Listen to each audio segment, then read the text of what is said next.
Sometimes, when you get home from a long day of getting kicked in the urethra, you just want to watch a show about good, likable people who love each other. Where, no matter what happens, at the end of 30 minutes, everything's going to turn out okay. The BoJack Horseman series is surprisingly realistic, even though the main character is a talking horse. Midlife crisis, addictions, depression, the problems that BoJack faces are common to many people. Let's break down what makes the character suffer and what affects him. Warning, this video contains spoilers. If you like our psychological breakdowns of TV series and movies, subscribe to the channel and give us a thumbs up. The most important thing is you gotta give the people what they want, even if it kills you, even if it empties you out until there's nothing left to empty. No matter what happens, no matter how much it hurts, you don't stop dancing and you don't stop smiling, and you give those people what they want. And action! It might seem that BoJack Horseman has nothing to complain about. He once starred in a popular sitcom and now lives in a big house in LA and parties all day and all night. However, BoJack does not enjoy his life. He is stuck in that old show where the characters are doomed to a happy ending, but reality isn't a TV show. BoJack is a forgotten star of a sitcom that wasn't critically acclaimed. In the 18 years since the show's cancellation, he hasn't accomplished anything remarkable. The world has changed, and there is no room for a has-been actor. He doesn't know what he can joke about, where to park, and how to live. He tries to write an autobiography, make friends, and start a romantic relationship, but fails every time. The problems the character faces are common to many people who are going through midlife crises. But this is not the only reason. BoJack's misery is rooted in his childhood. You ruined me, BoJack. I know. You better grow up to be something great, to make up for all the damage you've done. I will. BoJack's personality was largely influenced by his parents. His mother married the man she loved, but soon her rose-tinted spectacles fell and she got depressed. BoJack's father was a writer, but his wife forced him to find a decent job so he could support the family and provide everything. He never finished his book. So they blamed BoJack for all their troubles and unfulfilled ambitions. They set the bar too high, and he could never meet their expectations. His mother always told him he was fat and never praised her son. At the same time, his father made him feel guilty and made sure he never told anyone about his affairs. Spending long evenings alone while his parents were drunk after constant bickering or meeting with friends, little BoJack tried alcohol for the first time. He tasted it from his parents' bottle. Having grown up, BoJack decides not to talk to his parents. His father dies early, and BoJack puts his mother in a nursing home and barely visits her. Where are you taking me? Are we going to the lake house? No, we're going to a glorious, magical place where they'll lock you in a room by yourself so you can't hurt anyone ever again. Oh, that sounds lovely. By the end of her life, BoJack finally realizes that he doesn't love his parents, and this is justified. Their cruelty and indifference laid the foundation for his problems. If you feel like BoJack and other characters of the show, it's time to pay more attention to yourself. Check out our course, Get to Know Yourself. It will help you deal with your thoughts and emotions. The link is in the description box. All you do is tell me what a terrible person I am. Please, you're such a self-pitying masochist. I could say 10 nice things and one mean thing, and you would only hear the one mean thing. I would love it if you said 10 nice things to me. You don't think I can? I can say nice things. Ready when you are. Does self-pitying masochist count, or are we starting from scratch? Regular psychological and physical abuse in childhood, the coldness of BoJack's parents, and their endless accusations have affected his personality. At the age of 50, he is going through an identity crisis and cannot comprehend how he lived to this age. He has no family or friends. His relationship with his agent is more than strange. BoJack's acquaintances call him a narcissist, but they are wrong. In fact, he is struggling with borderline personality disorder, or BPD. In the International Classification of Diseases, borderline personality disorder is also known as emotionally unstable personality disorder, EUPD.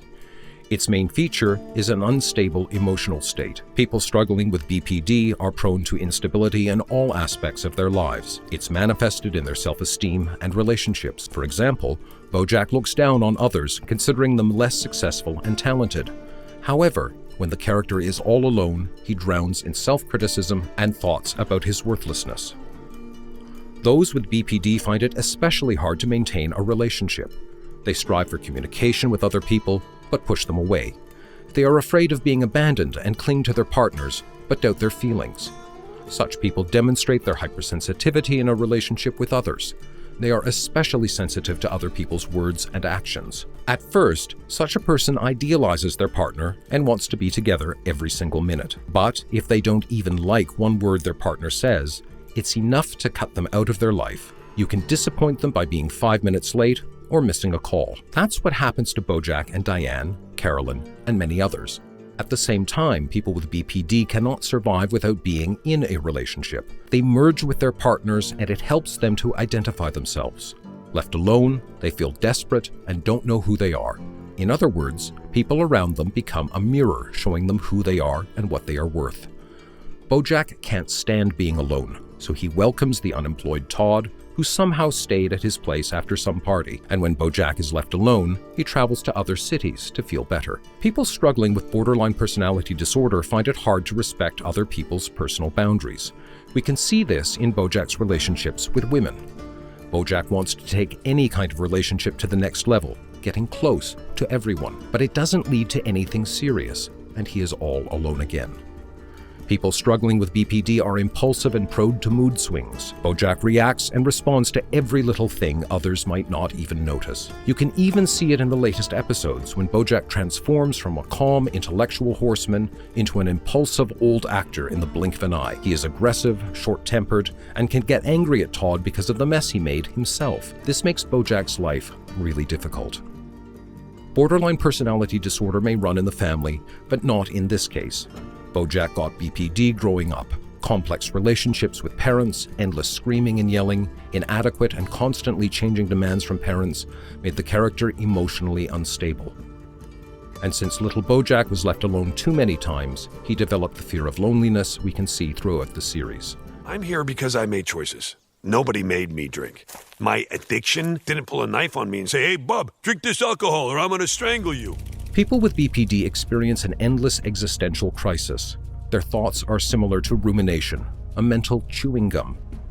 They also feel lonely because they are always disappointed in those around them. And, like BoJack, such people try to cope with it by using psychoactive substances. That's why they have a higher risk of developing addiction, according to expert estimates, from 30% to 80%. BoJack was in such a bad condition that he was admitted to rehab.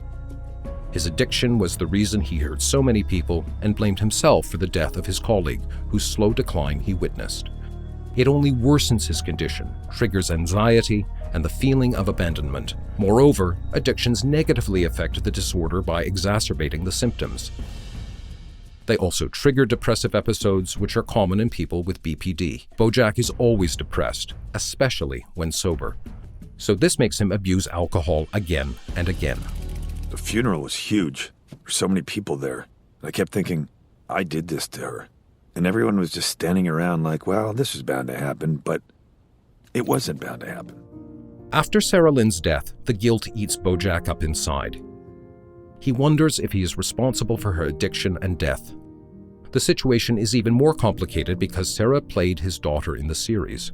Well, we can't hold BoJack responsible for another person's life. Whatever affects us, we are responsible for our actions.